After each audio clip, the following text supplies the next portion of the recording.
Bible tells us that God the praises of his people.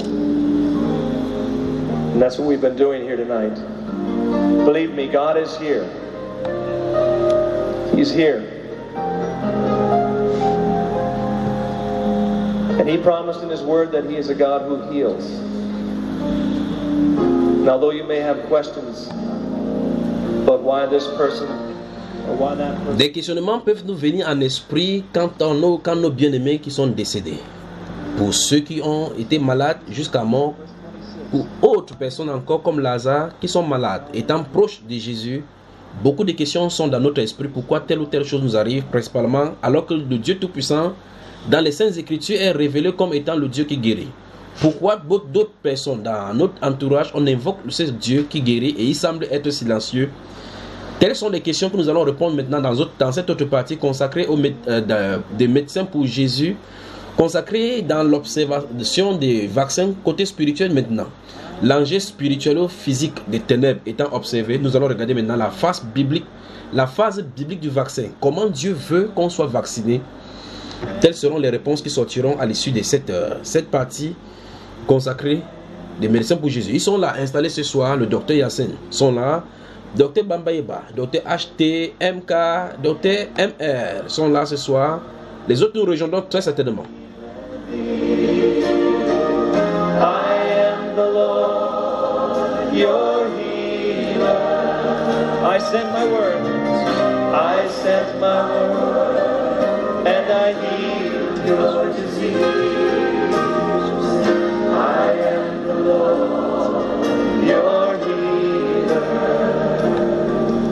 À la console technique, grâce Chapda, avec tous ceux là qui, de près ou de loin, contribuent à cette émission, nous disons comme ça bonsoir à tous ces médecins-là qui contribuent en nous envoyant des emails, en nous envoyant des questionnements et des orientations, en nous soutenant pour tout ce que nous faisons ici, disant effectivement que tout ce que nous disons ici c'est vrai, mais ils n'ont pas le courage de se présenter pour parler à cause de leur personnalité. Mais de toutes les façons, il y avait des disciples de Jésus-Christ aussi en cachette. Because God's promised that he would heal us. I want you to put his word on your lips tonight. Sing his word back to him. And see if his name isn't more powerful than cancer, than heart disease, or any disease that you can name tonight. Oh yes, he's your healer. Let's sing it to him. You are the God. La sœur, bonsoir.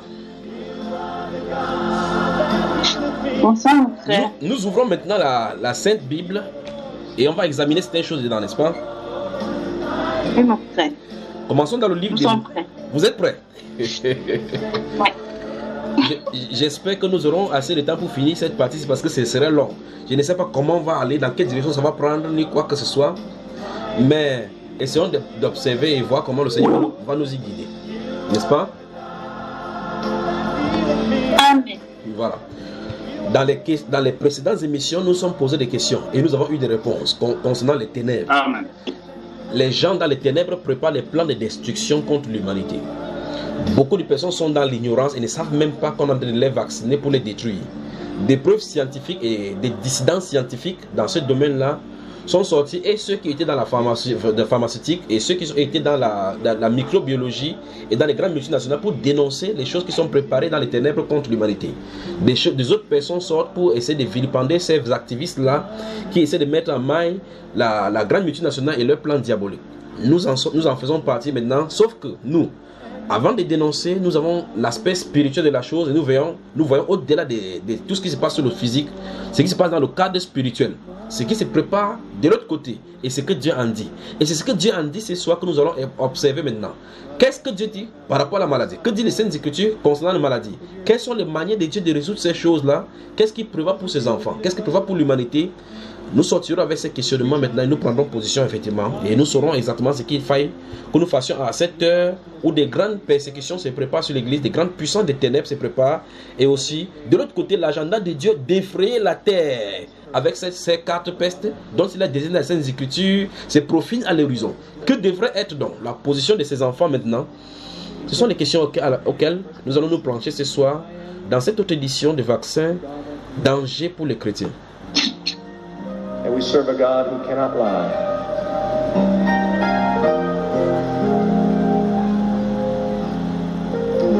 So I want you to hear God's word tonight.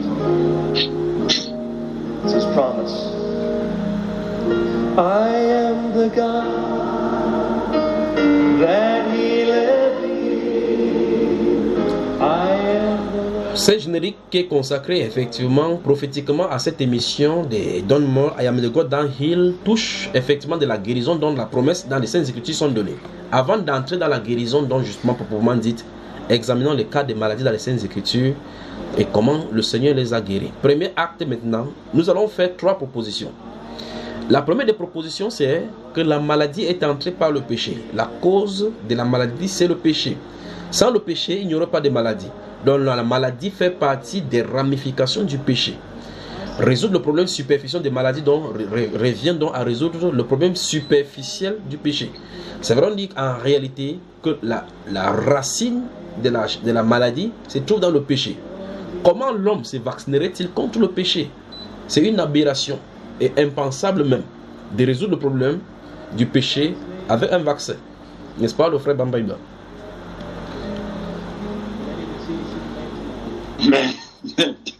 Bien évidemment. Parce que si tel est que on a vu le Seigneur Jésus-Christ a guéri des gens et il leur a dit va et ne pêche plus. Et si telle est la maladie que tu as, la cause profonde c'est le péché, ben, quels que soient les médicaments que tu vas prendre, ben, naturellement tu retourneras dans ton état. Cet homme dont tu cites maintenant l'exemple dans le livre des Jean au chapitre 5, où le Seigneur Jésus lui dit dans le verset 14, va et ne pêche plus de peur qu'il ne t'arrive rien de pire. Il avait certainement la paralysie, comme dit les Saintes Écritures, au point où il ne se couchait pas. Les médecins de l'époque pourraient analyser et comprendre qu'il s'agit de la poliomyélite. Victime de la poliomyélite depuis la naissance, il a été paralysé. Mais le diagnostic qu'il donnerait là, c'est le vaccin pour tenter de rescourir par rapport à ses pieds. Mais Jésus dit que c'est le péché qui a causé cela, pas la poliomyélite. Qu'est-ce que les médecins modernes diraient?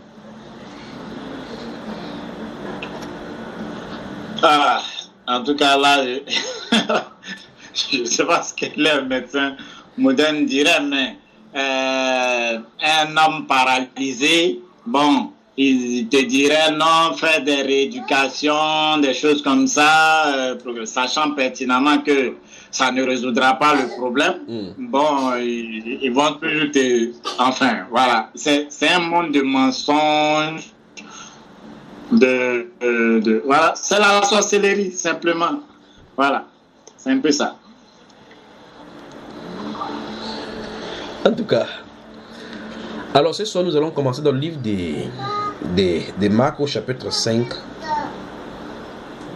Marc au chapitre 5. Je ne sais pas si la connexion, mais encore le micro de notre sœur Reine et HT sont...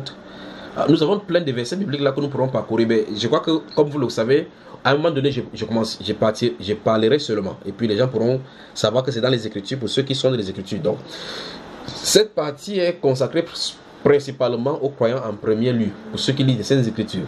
Et pour ceux donc qui ne lisent pas les Saintes Écritures, si quelque chose vous a échappé ou bien encore vous avez des interrogations, là cette fois-ci vous pouvez m'adresser dans les questions sur tout ce que j'aurais dit dans cet enseignement maintenant en demandant des références s'il est possible. Parce que nous allons aller vite maintenant, vite mais doucement et posément afin que ça soit bien compréhensible.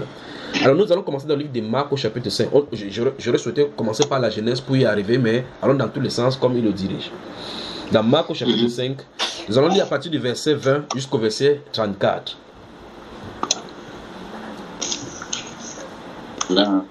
Et le verset 26, nous allons y faire un stop afin de commenter. Donc du verset 21 au verset 34. Est-ce que la sœur est là? Du chapitre 5. Allons-y. Il s'en alla et se mit à publier dans la Décapole tout ce que Jésus avait fait pour lui. Et tous furent dans l'étonnement. Jésus dans la barque regagna l'autre rive où une grande foule s'assembla près de lui. Il était au bord de la mer.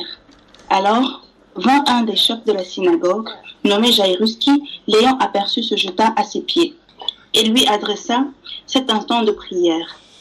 Ma petite fille est à l'extrémité. Viens, impose-lui les mains afin qu'elle soit sauvée et qu'elle vive. » Jésus s'en alla avec lui.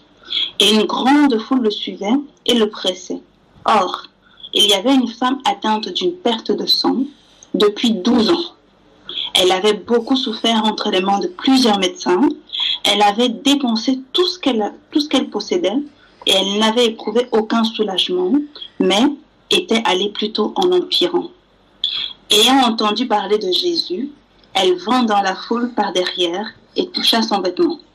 Car elle disait, « Si je puis seulement toucher ses vêtements, je serai guérie. » Au même instant, la perte de sang s'arrêta. Et elle sentit dans son corps qu'elle était guérie de son mal. Jésus connut aussi en lui-même, qu'une force était sortie de lui.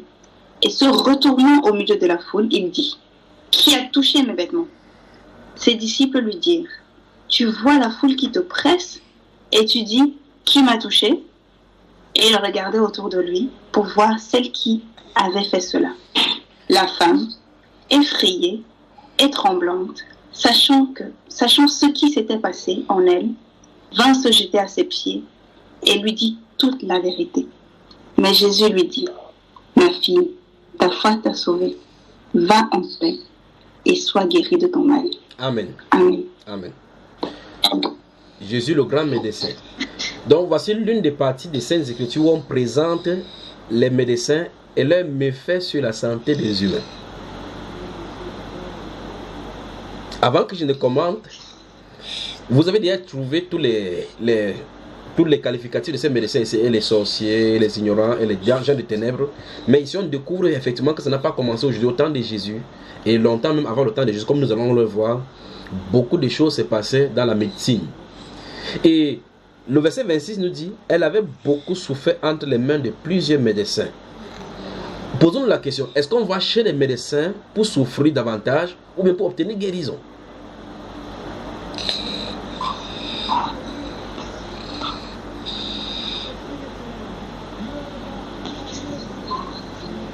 C'est pour obtenir guérison normalement, mon frère. Oui, mais la Bible dit que cette femme en a, quand elle partait, plus elle partait chez les médecins, Médecins sans frontières, l'OMS, on la faisait davantage souffrir.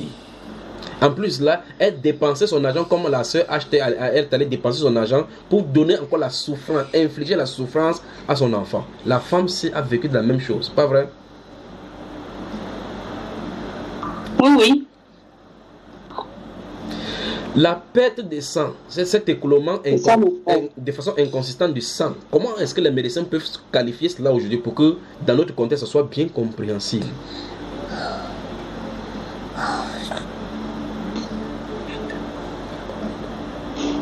Bon, normalement, on appelle ça une ménométrorragie, c'est-à-dire que elle a des saignements en permanence, oui. Que ce soit pendant ou en dehors des règles, elle a des saignements en permanence. Oui. D'accord? Oui. Donc, il peut y avoir plusieurs causes, même, ça peut même dire un cancer de l'utérus, enfin, il peut y avoir plusieurs causes. Oui. D'accord? Ouais. Donc, clairement, les médecins qui l'ont reçu, sachant qu'ils ne pouvaient pas faire grand chose, mais il faisait quand même, voilà, chacun essayait de tripatouiller la dame, machin, tout ça. Juste, toujours dans l'optique de prouver que bon, ben, ils peuvent toujours faire quelque chose. Voilà. Alors que bon, quand tu vois tes limites, il faut dire que bon, là, je peux pas, mais faire quelque chose. Dès que tu mets ton pied à l'hôpital, ça sera comme ça. Oui. Ça sera comme si tu vas aller de spécialiste en spécialiste, de machin, c'est un peu ça qu'elle a vécu. Et quand c'est un cas qui ne maîtrise pas encore, tu deviens la cobaye de cette nouvelle maladie.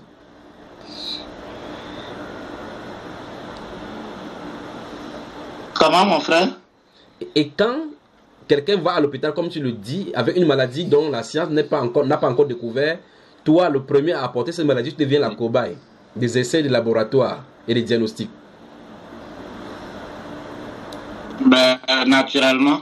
Et puis bon, au moins, ça permet, bon, pour le chercheur que je suis, on fera de toi, au moins on peut faire une publication sur ton cas. Si c'est un cas rare, Oui. voilà, on t'écrit pas. Et puis bon, on écrit un article dessus. Comme ça, ça voilà. permet au grade scolastique d'augmenter. Oui, bien sûr, puisque c'est les publications que tu vas utiliser pour arriver jusqu'au titre de professeur titulaire, en fait. Du professeur. Voilà le monde. La Bible déclare qu'elle avait beaucoup souffert entre les mains de plusieurs médecins. Rappelons à ceux qui nous écoutent également que l'un des évangélistes qui a écrit ce livre-ci, qui était avec Paul l'apôtre, s'appelait Luc. Et la Bible l'appelle Luc le médecin. Luc le médecin. Et depuis qu'il a fait les recherches, il a quitté la médecine pour les écrits littéraires spirituels. Il a dit dans Actes des Apôtres chapitre 1 que Théophile, j'ai écrit dans mon premier livre de tout ce que Jésus a commencé à faire depuis le baptême de Jean. Il dit très excellent Théophile. C'est pour que tu comprennes la certitude et la véracité des paroles dont tu as donné dans ce livre-ci.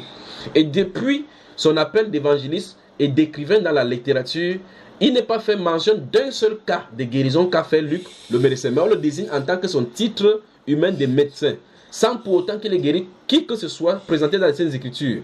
Mais autant, c'est lui qui faisait le compte rendu de toutes les guérisons qui avaient été faites par les apôtres dans Actes des Apôtres. C'est frappant, pas vrai?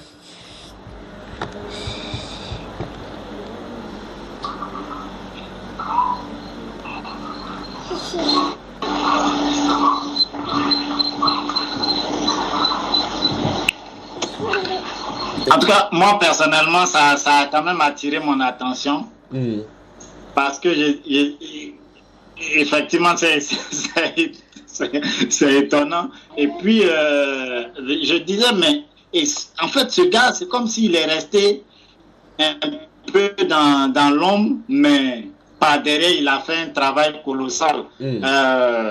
Pour un médecin, on le voit pas soigner qui que ce soit, mais voilà, mais il est pas derrière comme un scribe en train d'écrire, voilà, les actes, tout ça, voilà, vraiment en réalité, exceptionnel. Mon attention est attirée sur le fait qu'il soit médecin et que Dieu l'utilise plutôt dans l'écriture, et que ce médecin rend compte des guérisons divines. Qu'est-ce que le Saint-Esprit veut présenter? En fait, le Saint-Esprit est en train de nous démontrer que, en réalité, c'est pas en tant que médecin physique, c'est pas sur ce plan qu'il nous attend. Voilà, c'est plutôt en tant que dans le domaine spirituel. Voilà. Alors, la sœur, oui, le frère Yassine voulait parler, le docteur veut parler. Et aussi d'une autre manière de montrer un peu la supériorité de la guérison par le Saint-Esprit au devant de la guérison par le médecin, quoi. Donc, pour montrer un peu la prééminence de la guérison par la puissance du Seigneur Jésus-Christ. Donc, si on réfléchit, en développant ce que tu en as dit pour ajouter de l'eau à ton moulin, mais encore le don spirituel sur la guérison, on voit clairement qu'il n'est pas question de la guérison de Luc d'une part et la guérison de Paul et les autres de l'autre part. Il est question de l'étonnement de Luc de raconter la guérison faite par des gens qui ne sont pas des médecins, mais faite par le Saint-Esprit. Exactement. C'est-à-dire, on ne fait pas cas de la guérison qu'aurait apporté Luc ni ses prouesses médicinales sur la terre, mais il lui-même raconte les prouesses de ce que Dieu a fait.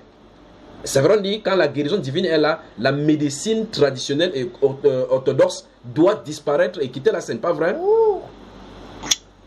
C'est ça. Il n'y a même pas de comparaison en fait. En fait, justement, comme tu le mentionnes, il n'y a pas un seul cas de cette guérison-là pour amener la comparaison. Donc, on ne devrait pas comparer la guérison divine à la guérison naturelle, la guérison faite par des médecins. Donc, il n'y a pas match entre les hommes et Dieu, n'est-ce pas? Ça, c'est propre, ça, c'est clair. Propre. On prend une respiration et on revient. C'est frappant, on y revient. In Exodus 15, verse 26, I am the God that healeth thee. And we serve a God who cannot lie.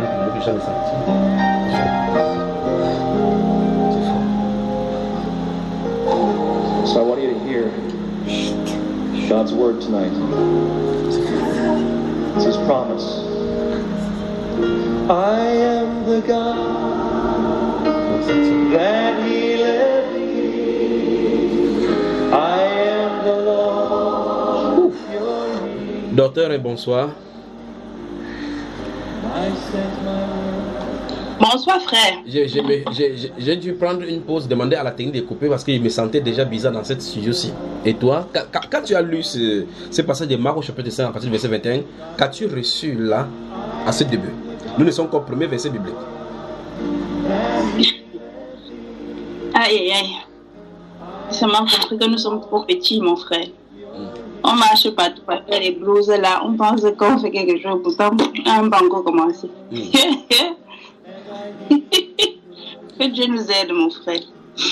Nous avons vu le témoignage de cet homme dans les Nations Unies, dans le boulevard des Nations Unies, dans l'Assemblée des Nations Unies, devant Ban Ki-moon, le secrétaire de cette époque-là, où il a témoigné de la puissance du Seigneur Jésus-Christ, et il leur a dit justement dans ses propos que tout ce que vous avez, tout comme problème des nations, vous vous réunissez dans ces cadres-ci pour trouver des solutions contre des problèmes, des difficultés. Et si vous ouvrez le site internet des Nations Unies, les premiers mots qui figurent dans l'entête à l'angle gauche de l'entête, c'est paix et sécurité.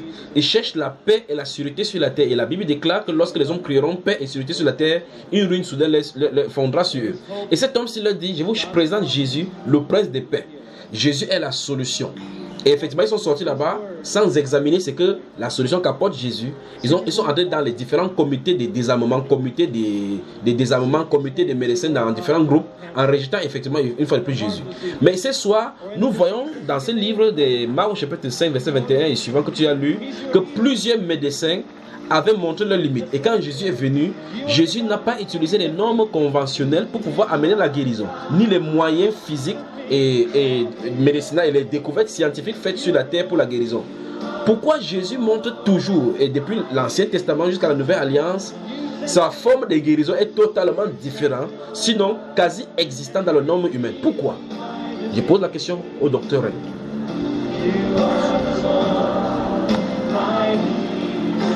Mon frère, je pense que il est Dieu, donc il est en train de montrer qu'en fait tout ce que vous pouvez faire, ça n'a rien à voir. Il agit de manière, de manière, je veux dire, en fait, de manière surnaturelle, de manière dont il ne peut pas agir comme ça. En fait, je pense qu'il est en train de nous montrer que lui, il est Dieu et il ne fait pas à la manière des hommes. Parce que les hommes s'attendraient à ce qu'il fasse autrement. Mais non, il le fait. Juste le fait de toucher son vêtement et que la perte de sang s'arrête d'un coup. En fait,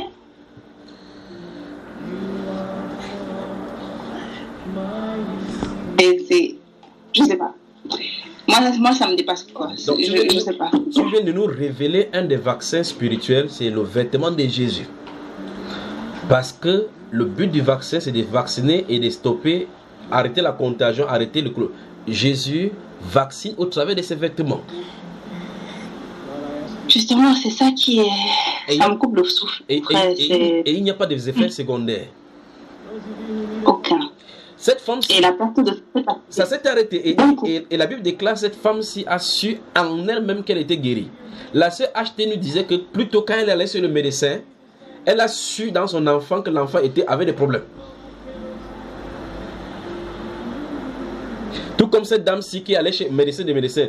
Donc quand elle allait chez un médecin, on lui ajoutait un problème. Elle allait chez un autre médecin, on ajoutait encore d'autres problèmes. Elle allait chez un autre médecin, on ajoutait encore d'autres problèmes. Et la sœur HT nous a témoigné ici justement qu'elle allait chez le médecin. Elle est allée, l'enfant marchant, rentrant, l'enfant ne marchant pas. Alors la sœur Hermine, en lisant que cette femme-ci a eu le vaccin de Jésus, et qu'elle est allée et elle savait en elle qu'elle était guérie. Qu'est-ce que t'ensemble avec ton expérience avec ton enfant? En fait, la dame, elle a expérimenté la puissance du Saint-Esprit. Et chez elle, cela a été tellement prompt, tellement sans le concours d'un homme, à l'insu de tout ce qui était autour de lui. Et moi, avec l'enfant, je n'ai pas expérimenté ça c'est sûr. Le Seigneur, lui, il a fait grâce qu'il a enlevé les toxines là, au fur et à mesure. Et c'est là que je comprends que le Seigneur, lui, Il fait ce qu'il veut. Il fait ce qu'il veut. Et ce qui était là, c'est que personne n'a même su ce qui s'est passé. La dame, elle était la seule à savoir entre elle et Jésus. Et ça qui est merveilleux. C'est ça qui est merveilleux. Oui. Et moi, ça m'enseigne beaucoup. Hein. Dans ton expérience de médecin, y a-t-il des vaccins contre les démons? Mon frère, quel vaccin contre les démons? Il n'y en a pas. Parce que justement, dans vos pays dits développés, le seul vaccin contre les démons maintenant, ce sont des choses, les sédatifs qu'on donne pour pouvoir faire dormir des gens, ou bien les emballer sur les lits. On appelle le frère Yassine de chercher des sérums et venir attacher les mains de ses bien-aimés qui voient des démons. On dit qu'ils délient ou bien ils sont entrés dans un état second. On les injecte pour qu'ils puissent se calmer. Et quand les effets de ces vaccins finissent, le démon reprend de plus belle, pas vrai? C'est ça. Allons voir dans le verset 1 du chapitre 5 encore un essai démoniaque et voir l'attitude des médecins et ce que Jésus en a fait. On rentre au chapitre 5 verset 1 et suivant.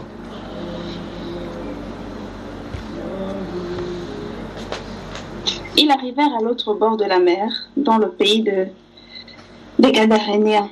Aussitôt que Jésus fut hors de la barque, il vint au-devant de lui un homme sortant des sépulcres et possédé d'un esprit impur. Cet homme avait sa demeure dans les sépulcres, et personne ne pouvait plus le lier, même avec une chaîne, car souvent il avait eu les fers aux pieds et avait été lié de chaînes, mais il avait rompu des chaînes et brisé les fers, et personne n'avait la force de le dompter. Il était sans cesse, nuit et jour, dans les sépulcres et sur les montagnes, criant et se meurtrissant avec des pierres. Arrêtons d'abord. Cet homme-ci, dans votre pays moderne, on le met dans quel centre? Chez lui, c'était les cimetières. Enfin, il avait cassé même des maisons, cassé des chaînes pour se retrouver seul dans les cimetières. Dans vos différents centres où vous travaillez, comment on appelle ça maintenant aujourd'hui? Schizophrène. Vous les enfermez? En psychiatrie. En psychiatrie. En psychiatrie. Vous les schizophrénie. Voilà. Et puis on construit les grandes barrières électriques maintenant avec des vitres vraiment blindées, n'est-ce pas? Quand on les confine là-bas, c'est pour qu'ils obtiennent guérison ou quoi?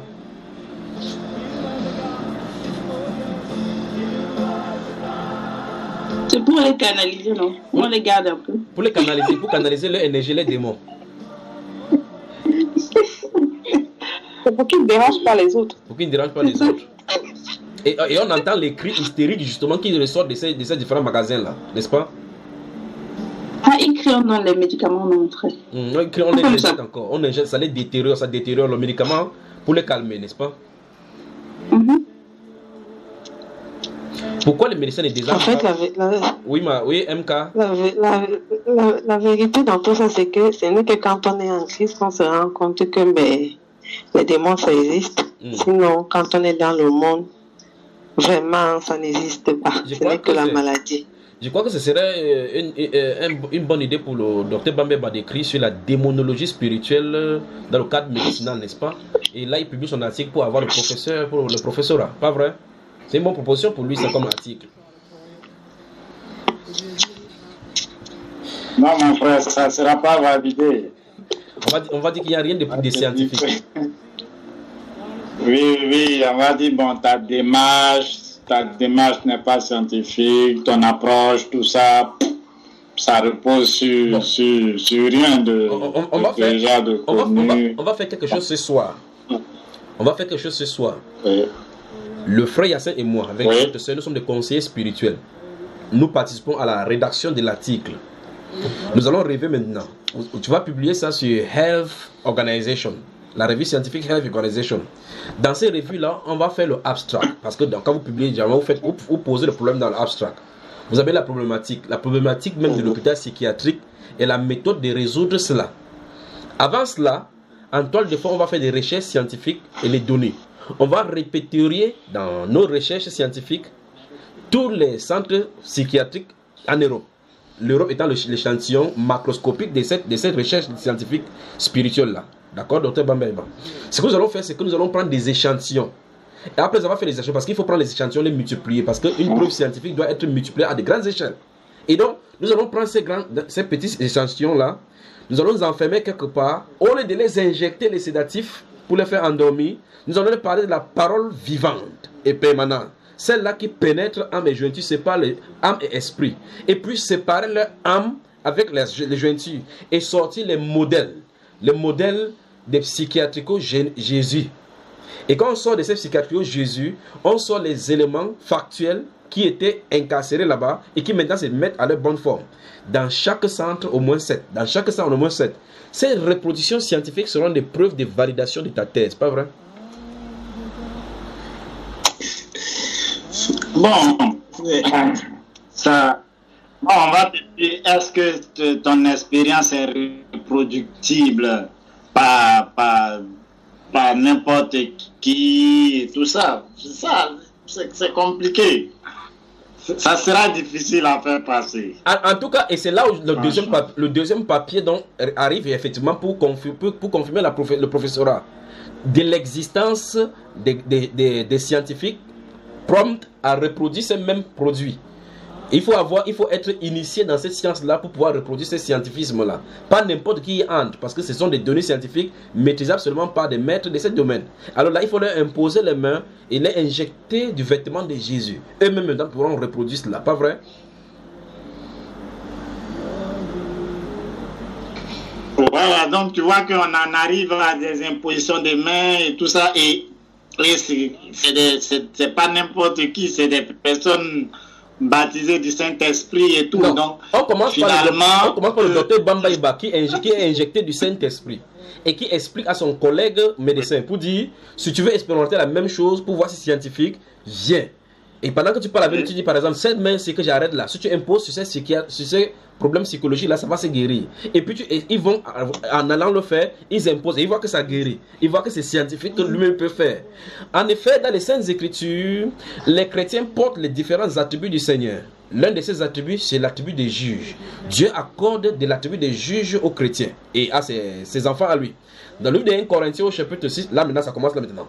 Dans le livre de 1 Corinthiens au chapitre 6, donc de verset 1 jusqu'au verset 5, la Bible nous incite à dire que au milieu des chrétiens, des personnes remplies de sagesse de Dieu doivent juger au milieu des chrétiens des contestations.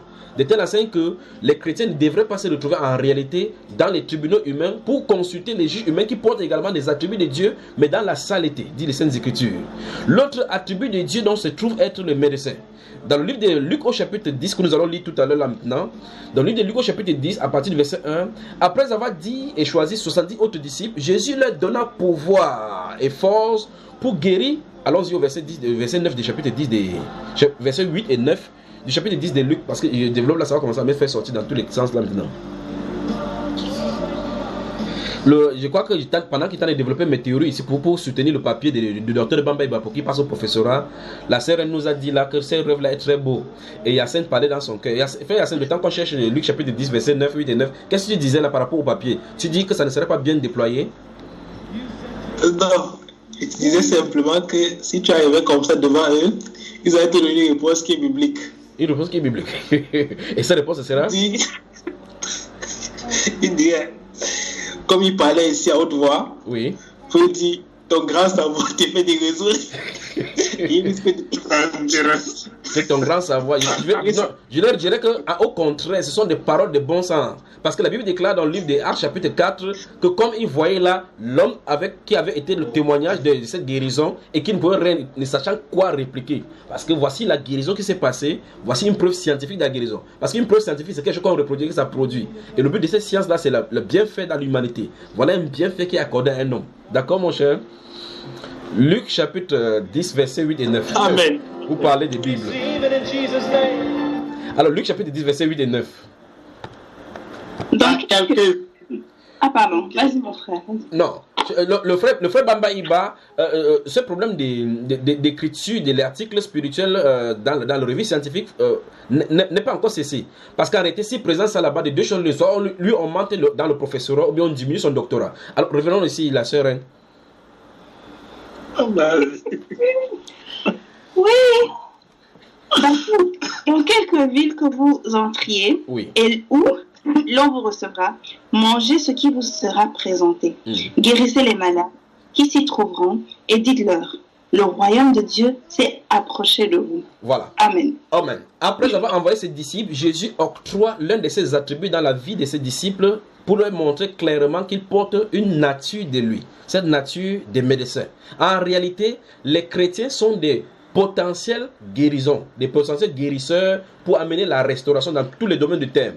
Parce qu'en réalité, dans cette guérison est annoncée la restauration définitive par rapport à la chose identique qui empêche d'entrer dans le royaume, le péché. Parce qu'en réalité, la guérison vient après avoir prêché la repentance en vue du royaume. Et donc, l'un des attributs des chrétiens, comme nous allons le voir, c'était le juge. J'ai cité le juge dans 1 Corinthiens chapitre 6. L'autre aspect de l'attribut que Dieu a octroyé aux chrétiens, c'est effectivement l'attribut des guérisseurs. Nous allons y revenir, des médecins. Et nous allons voir clairement comment ces médecins fonctionnent non conventionnellement selon notre norme aujourd'hui, selon les règles d'Hippocrate.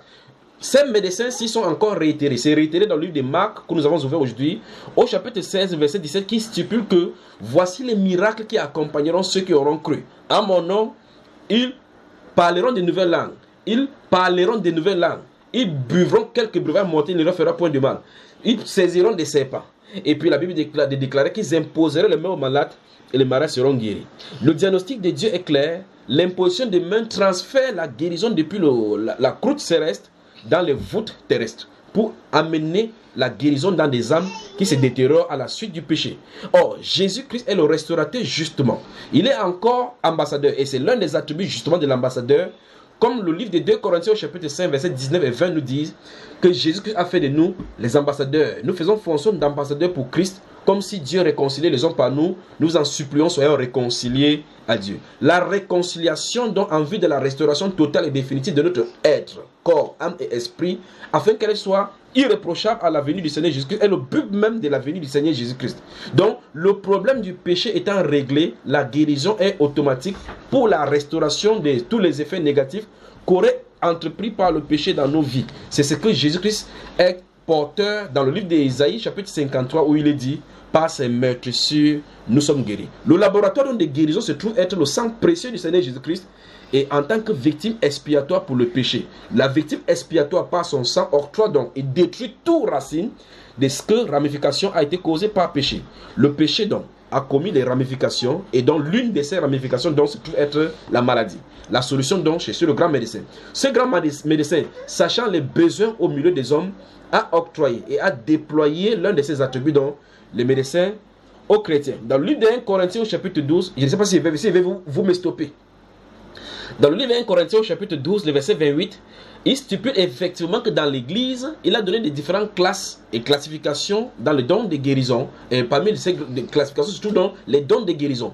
Pourquoi Dieu a décidé de donner des dons de guérison aux hommes? Parce que les hommes à côté d'eux en avaient besoin. Parce qu'ils savaient effectivement qu'on combattrait contre des maladies, que des êtres humains souffriraient des maladies, et donc le moyen de Dieu de pouvoir à la guérison serait au travers de l'église. L'église qui est appelée dans le livre de 1 Corinthiens au chapitre 3, le verset 15, comme étant la colonne et l'appui de la vérité. Dans le livre d'Éphésiens au chapitre 3, il est dit que cette église-là, c'est au travers d'elle que les dominations dans les lieux célestes connaîtront la sagesse infiniment variée de Dieu. Cette sagesse donc est déployée dans des chrétiens au travers du Saint-Esprit pour amener la restauration, pour pointer du doigt la racine exacte des causes. Et ces causes, nous voyons dans les Saintes Écritures comment Jésus dit dans le livre de Jean au chapitre 5, le verset 14, alors qu'une multitude de foules se trouve à côté du puits, à côté de la piscine, attendant le mouvement de l'eau. Pourtant, les médecins, il y en avait à Jérusalem.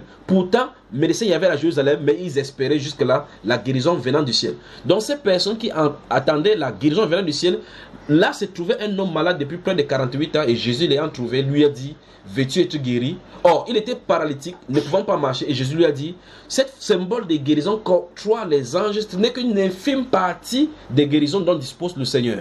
Il guérit dans les Saintes Écritures, depuis le livre de Genèse au chapitre 20, le verset 15 à 17, et le verset 17 principalement, où il a demandé à Abraham de prier pour la guérison des pharaons par rapport à tous les pestes et tous la stérilité qui avait été dans la famille. Depuis ce moment-là, jusqu'au livre de Apocalypse au chapitre 22, verset 2, où il est parlé de l'arbre dont la feuille servait dans la guérison des nations. Jésus-Christ montre clairement qu'à chaque maladie, une guérison dans le ciel, aucune guérison dans les Saintes Écritures n'est conventionnelle ni monotone. Jésus ne guérit pas selon la monotonie parce qu'il est le médecin des médecins. Le livre d'Exode chapitre 25 verset 16 stipule clairement qu'il est le YHWH qui guérit, le Dieu guérisseur, Dieu Rapha. Dans le livre de 1 Corinthiens au chapitre 16, la Bible déclare que pour pouvoir manifester cet amour-là en nous, si quelqu'un le refuse, il est anathème. La malédiction donc se trouve être derrière les causes des principales maladies telles que révélées dans le livre de Deutéronome chapitre 28. Nous allons y prendre une pause et nous revenons maintenant en déployant, en disséquant tous ces versets dont nous venons de citer.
Geneviève Lozon, Émile Charette et Michel Barossa dans Celui qui guérit, distillé par Gracia, derrière ces machines, derrière ces vitrines également. À l'entame de mes propos tout à l'heure, avant que nous allions dans cette pause, j'ai parlé des attributs octroyés par le Seigneur à tous ses enfants. Le don de guérison dans des spécialistes de guérison qui sont les médecins spécialisés. Mais dans l'ensemble, chaque chrétien porte ses attributs. Comme tout aussi l'attribut de l'ambassadeur, comme tout aussi l'attribut des médecins, comme tout aussi l'attribut des juges. Et d'autres attributs encore plus grands. C'est l'attribut de ministre de justice. C'est ce qui est révélé dans le livre de 2 Corinthiens au chapitre 11.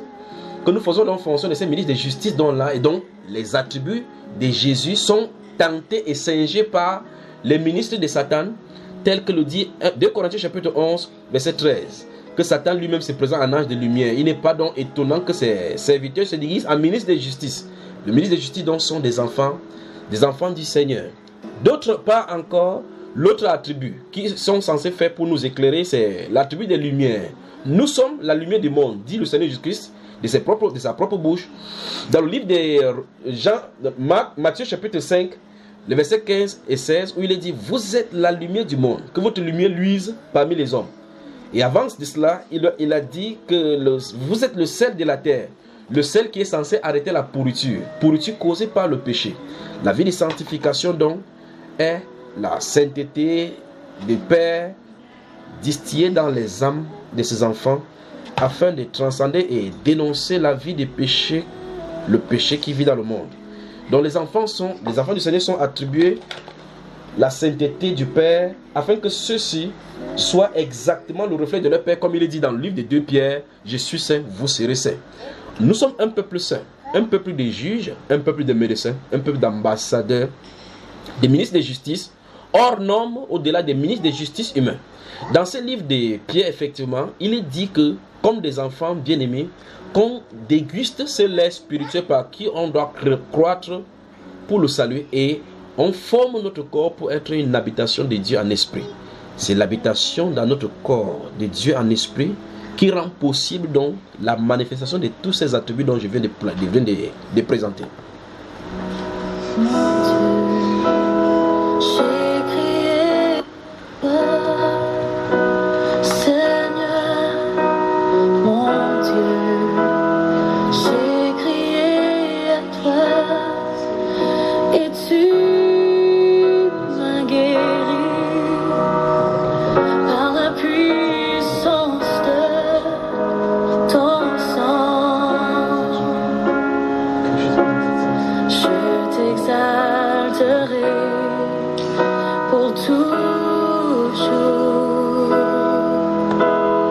je te louerai, car tu es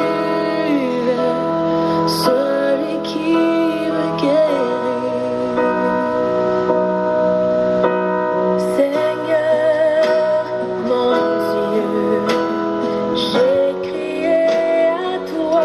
Si vous nous écoutez maintenant étant couché dans un lit d'hôpital, comme le dit et le chante la sœur Geneviève Lozon, Émile Charette et Michel Boroussa, c'est Jésus-Christ qui est celui-là qui te guérit.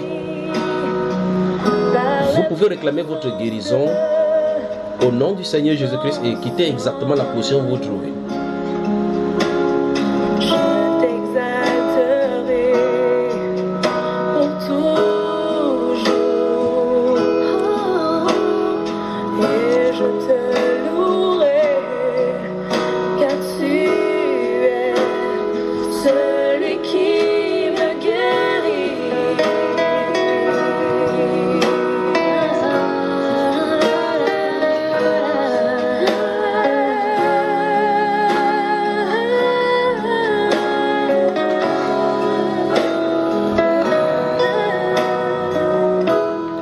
Si vous nous écoutez sur quelques plateformes que ce soit, vous écoutez Blues Blanche dans la sainteté, c'est la énième partie de cet enseignement que nous avons commencé et qui était consacré au vaccin, la dangerosité et tous les points noirs cachés dans les tics de vaccins tels que présentés par le monde.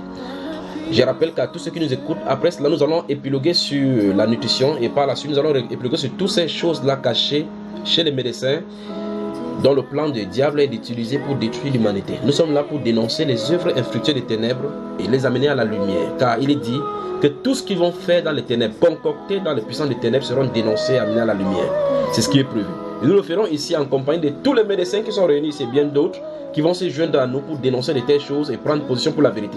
Déjà dans l'une des émissions, vous avez entendu tous faire le ponce pilatisme en lavant les mains. Cette fois-ci, non pas avec de l'eau qu'ils ne peuvent pas nettoyer, mais dans le sang de Jésus pour dire qu'ils sont purs de toutes ces iniquités-là orchestrées au milieu des médecins. Celui qui me guérit. Voilà. Psaume 147, verset 3 et Luc chapitre 4, verset 18 parle de Dieu dans un cas, l'Éternel, le YHWH, comme le Dieu qui restaure, qui guérit les cœurs brisés. Dans le livre de Luc au chapitre 4, verset 16 à 18, et le verset 18 particulièrement, lorsqu'il est entré dans la synagogue, dans sa ville de Capernaum, on lui a remis le rouleau de livre où il est écrit effectivement « L'Esprit du Seigneur est sur moi ». Au verset 18 du chapitre 4 de Luc, il dit « Cet esprit-là est sur lui pour guérir ceux qui ont le cœur brisé ». Dans le monde, il n'y a pas de vaccin contre le cœur brisé, mais plutôt des psychologues qui ont tortillé leur esprit au travers des formations diaboliques pour venir encastrer et former les démons à la colère retentissante mais calme pour pouvoir contrôler leurs émotions et déployer leur explosion en citant des terminologies qu'eux-mêmes ils ont concoctées. J'ai fait péter les câbles pour d'autres et péter le plomb pour d'autres. Ces démons explosés à l'intérieur poussent l'homme dans son côté animal à se manifester, mais pas l'homme, mais le démon habitant en lui. Mais que dit Jésus? Il dit dans Saint Luc chapitre 4 verset 18 qu'il est venu guérir les cœurs qui étaient brisés. Vous avez des cœurs brisés par des rejets, brisés par le manque d'amour, brisés par des injustices. C'est Jésus le grand guérisseur.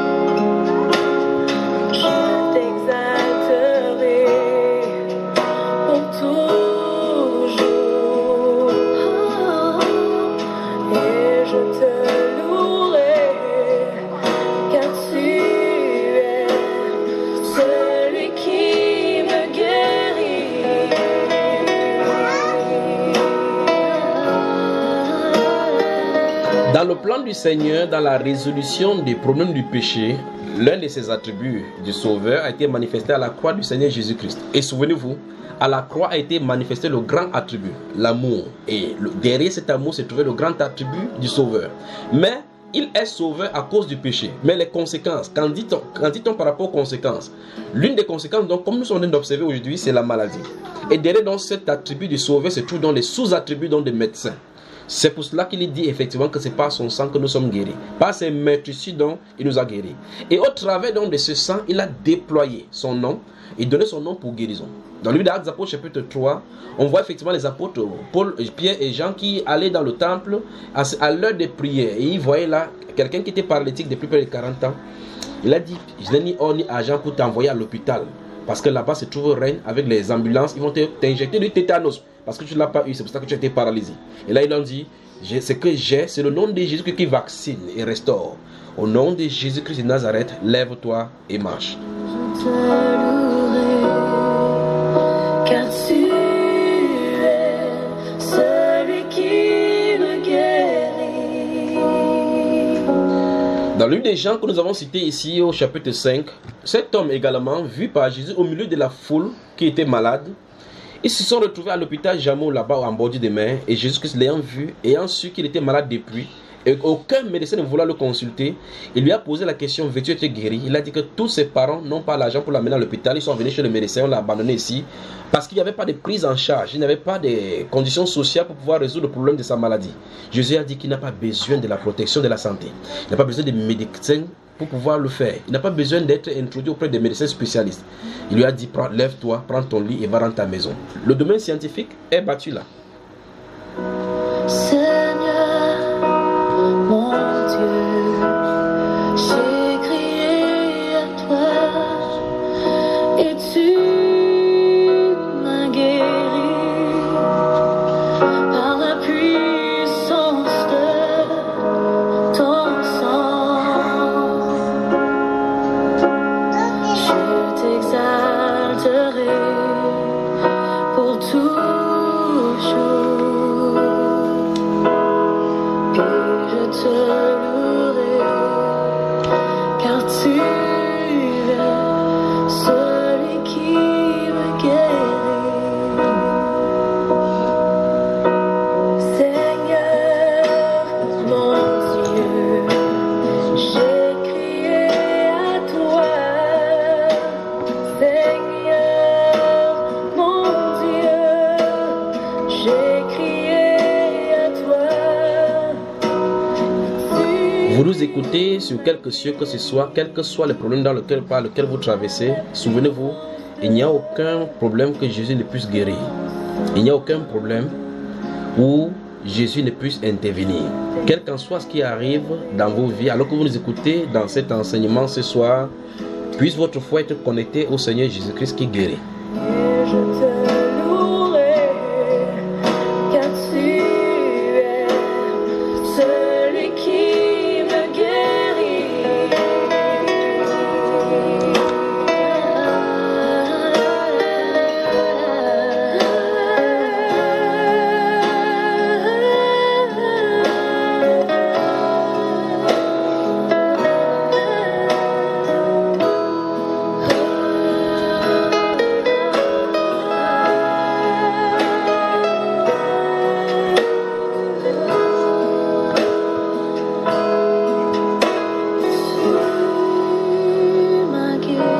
Dans le livre des Psaumes chapitre 103, les versets 2 et 3, Dieu met la relation directe entre le pardon de l'iniquité et les guérisons de toutes les maladies.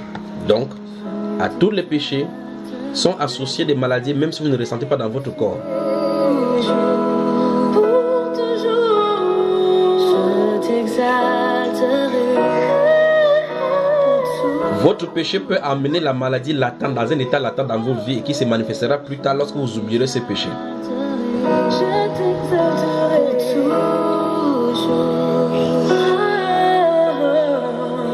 je te louerai, car tu es celui qui me guérit.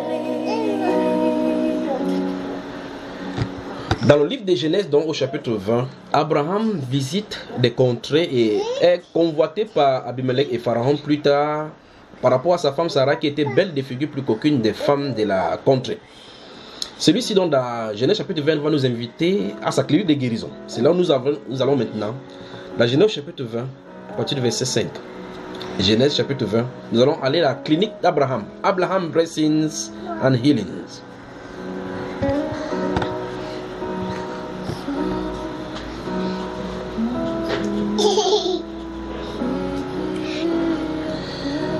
Genèse, le chapitre 20, verset 10 à 17. Le verset 17 nous intéresse. Allons-y.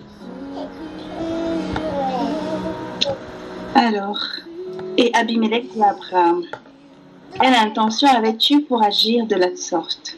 Abraham répondit, je me disais qu'il n'y avait sans doute aucune crainte de Dieu dans ce pays, et que l'on me tuerait à cause de ma femme. De plus, il est vrai qu'elle est ma sœur, fille de mon père.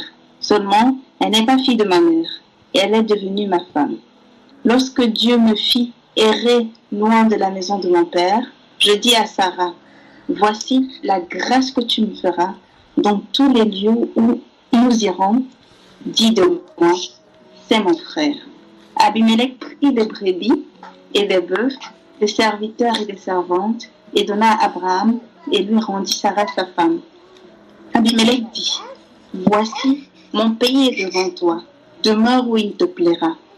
Et il dit à Sarah, voici, je donne à ton frère 1000 pièces d'argent. Cela te sera un voile sur les yeux pour tous ceux qui sont avec toi, et auprès de tous, tu seras justifié. Abraham pria Dieu, et Dieu guérit Abimelech, sa femme et ses servantes, et elles purent enfanter. Donc beaucoup de maladies dont nous allons rendre visite à des amis médecins afin qu'ils nous fassent encore souffrir sont faites à cause de l'adultère. Remarquez que l'adultère avait été commis ici. Souvenez-vous de ceci. L'adultère, c'est de prendre la femme de quelqu'un, même si vous n'avez pas touché. La Bible déclare que même si vous avez seulement regardé pour convoiter, ça amène la stérilité dans chaque domaine de votre vie. La Bible déclare dans le livre de Job que s'il avait fait le guet-apens devant la porte en convoitant la femme d'autrui, il dit que c'est une iniquité que doivent punir les juges. Ici, pour le cas d'espèce, le Saint-Esprit nous révèle que le problème de stérilité avait été causé par le fait que quelqu'un a pris la femme d'une autre personne. Dans le livre de Jérémie, chapitre 3, verset 1, la Bible déclare que lorsqu'une femme quitte un homme et va avec un autre homme, est-ce qu'elle peut retourner avec... La Bible pose la question, est-ce qu'elle peut retourner avec son premier mari, puisque l'autre mari l'a connu? Et le Saint-Esprit pose la question, le pays tout entier ne serait pas souillé par ce seul acte. Un seul acte d'adultère et tout le pays est souillé. Souillé par quoi? Par la présence des démons. Ici, dans le cas d'espèce, la maladie est entrée au point où il fallait l'intervention de l'homme à qui on avait pris sa femme pour que Dieu puisse intervenir pour guérir. Qu'est-ce que le Saint-Esprit nous présente? Le Saint-Esprit nous présente des problèmes, des maladies au milieu des hommes occasionnés par le péché. Ici, dans le cas d'espèce, ça a été révélé. Qu'adviendrait-il si Abraham avait quitté la contrée et parti avec sa femme et que la stérilité avait frappé la famille? Qu'est-ce que ces gens-ci de cette nation se diraient par rapport à la stérilité? On tentera de dire problème généalogique venant peut-être de la descendance d'Abimelech, ou bien encore que les chromosomes ne croisent pas avec les 23 autres chromosomes, ou bien encore de l'insuffisance et de l'azospermie pour les autres et de non-production des gamètes femelles pour pouvoir produire les enfants. On sortira toutes les tactiques scientifiques. Mais ici, Dieu dit que c'est à cause de la femme d'Abraham qu'on a prise que la stérilité est venue. Et il a prié et Dieu a restauré. Qu'est-ce que ça nous enseigne? Ça nous enseigne de la relation entre le péché et la maladie. Et la solution de Dieu de faire cela, c'est pour amener la justification d'abord. C'est ce que Christ Jésus a fait à la croix. Mais avant de constater ce que Christ Jésus a fait à la croix pleinement, voyons des principes dans les Saintes Écritures. Nous avons vu que Dieu a accordé aux hommes le pouvoir des juges, les attributs des juges qui sont ses propres attributs à lui. L'attribut des médecins dont nous examinons ce soir, l'attribut d'ambassadeur, comme Christ Jésus effectivement était un ambassadeur, parce que c'est un médiateur qui joue un rôle d'intermédiaire entre un État et un autre.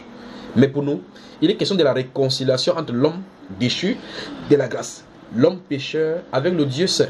Le but pour nous, c'est d'apporter la lumière dans la justification, dans ce ministère de justice, afin d'amener la guérison en tant que juge des médecins, pour pouvoir amener les gens à être réconciliés à Dieu dans sa sainte parole telle qu'il est dit.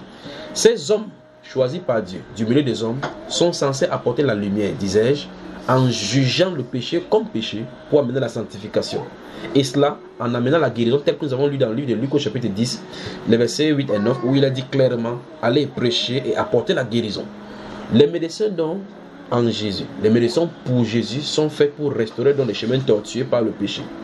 Ces chemins qui a été tortueux à la suite de la désobéissance et la cause depuis dans le livre de Genèse.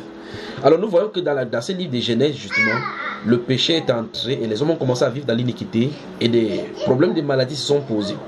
Mais dans la suite des fonctionnements, nous allons voir qu'un principe va être établi par Dieu lui-même. Il va distinguer la maladie des croyants, de son peuple, à la maladie des autres peuples qui n'ont pas d'espérance. C'est ainsi que dans la suite, dans la prolongation, nous allons voir plusieurs cas des maladies et des malades dans le peuple de Dieu et la façon dont Dieu traite ces maladies-là et ceux du peuple qui sont autres que le peuple de Dieu différents. Ainsi, un chrétien qui a les maux de tête sera différent. Son maux de tête sera différent des maux de tête de celui qui n'est pas chrétien. Un chrétien qui a du sida sera totalement différent. Son sida sera chrétien, alors que le sida de celui qui n'est pas chrétien n'a point d'espérance. Un chrétien qui a des mal de ventre, des fièvres, quelques noms de maladies que vous pouvez avoir, de cancer ou bien de l'aveugle. Un chrétien qui est aveugle, c'est un chrétien qui voit dans le domaine spirituel, alors que celui qui est aveugle en même temps physiquement, spirituellement et maladement. Maintenant, dans les Saintes Écritures, c'est établi clairement que Dieu distingue entre son peuple et les autres peuples concernant les maladies. C'est ce que nous allons découvrir dans les Saintes Écritures dans les minutes qui suivent, en commençant par le livre d'Exode, quand Dieu a frappé les Égyptiens. Avant d'envoyer les différentes pestes, dans le livre d'Exode chapitre 7, tel que nous avons vu les 10 plaies, Dieu s'attelait à ce que les plaies frappent distinctement ceux qui ne lui appartenaient pas. Et en faisant comme ça, Dieu montrait clairement qu'en tant que médecin, il avait le pouvoir sur tout laboratoire de production de virus sur tout l'univers. Il pouvait orienter ces virus-là dans le sang de ceux qui ne lui appartenaient pas et ceux qui essayaient de challenger son autorité afin de leur diriger la maladie. Et pour ceux de son peuple qui étaient inculqués de cette maladie-là d'une façon ou d'une autre, il a mené la guérison pour montrer qu'il avait l'antidote de ces différentes maladies. Alors, Dieu se montre comme étant celui qui juge et celui qui est le grand médecin. Ces attributs dont il a distribué à ses enfants sur la terre afin que nous soyons des porteurs de cette lumière-là, les citoyens et concitoyens des saints, gens de la maison du Seigneur. Et c'est pour cela que nous sommes là pour apporter la guérison et la restauration. Seigneur,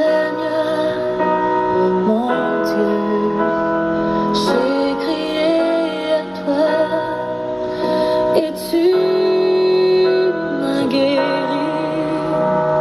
par la puissance de ton sang. Je t'exalterai pour toujours et je te louerai car tu es celui qui me guérit. Seigneur, La Bible déclare dans le livre de Romains chapitre 11 que les dons et les appels sont irrévocables, au point où Élisée, le prophète, qui a guéri, présenté les miracles du Seigneur, était lui-même tombé malade et est mort de sa maladie. Et lors de sa mort, il est mort effectivement de la maladie, avait été enterré et longtemps après, on allait enterrer un homme qui était décédé. Et alors que les troupes des Philistins venaient, par la suite de cet écho-là, les gens qui partaient enterrer ont précipité l'enterrement en balançant le corps du mort dans le tombeau d'Élisée le prophète. Les os du prophète Élisée ont ressuscité le mort qui s'y trouvait. Les dons et les appels sont irrévocables. car tu es celui qui me guérit.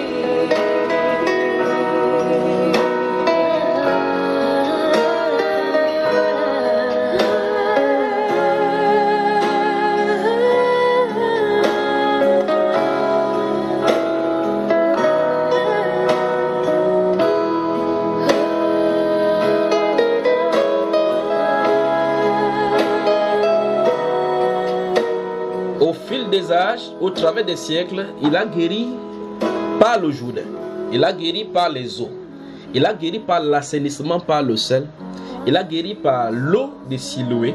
Il a guéri par la parole, par la boue, par le regard, par l'ombre. Il a guéri par les eaux des morts. Les eaux, OS. Il a guéri, il a restauré. Il a commandé, il a envoyé sa parole. Il envoie sa parole et sa parole court avec vitesse. Il a guéri par l'huile. Jésus-Christ est le grand médecin.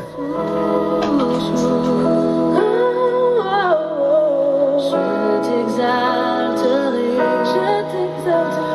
toujours. Je te louerai, car tu Dans le livre d'Apocalypse chapitre 22, la Bible parle dans le verset 2 d'un arbre qui porte des fruits et dont le feuillage servait à la guérison des nations. Nous reviendrons dans un autre enseignement par rapport à cette guérison des nations-là. D'où viennent les dons de guérison? Pourquoi les anges qui sont censés venir pour ceux qui travaillent dans le ministère, qui ont les dons du ministère pour la guérison, ils savent de quoi il est question par rapport à ces anges-là qui portent à leur extempore droite une croix en rouge, telle que les gens de la Croix-Rouge mondaine ont pris l'initiative de copier là-bas.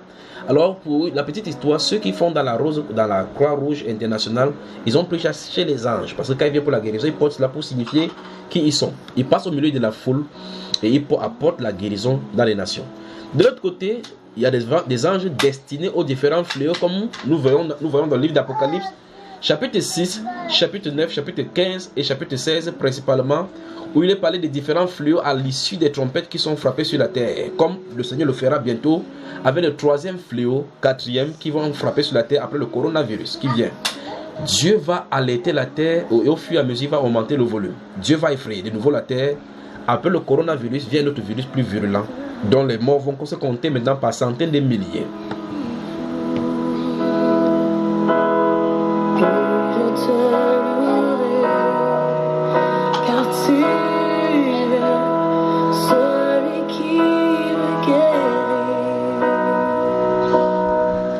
La distinction donc entre les serviteurs de Dieu, les enfants de Dieu, le peuple de Dieu, par rapport à d'autres peuples, est manifesté dans les paroles prophétiques prononcées par Moïse dans le livre de Deutéronome au chapitre 28. Il place le peuple de Dieu sous la parole de Dieu. Cette parole de l'alliance sous laquelle le peuple est soumis, contraint de suivre, d'être gardé, afin que le Dieu de l'alliance qui garde son alliance puisse veiller à accomplir sa parole.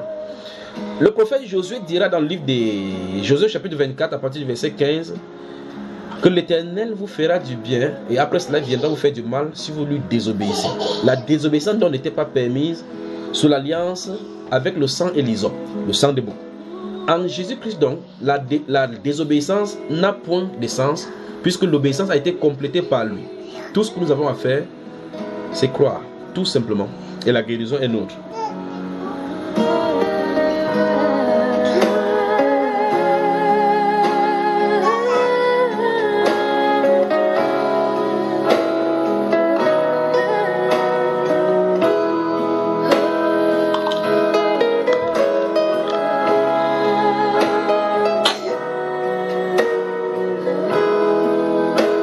En Égypte, nous voyons des grands médecins qui se trouvaient au chevet du prophète Israël qui était descendu à Gozin avec Joseph, son fils, alors qu'il était roi, vice-roi en Égypte. À sa mort, les médecins l'ont oint et ont utilisé beaucoup de choses, beaucoup de bombes sur lui pour pouvoir le mettre à l'abri. Pour toujours, je t'exalterai. Pour toujours, je t'exalterai. Pour toujours, je te louerai.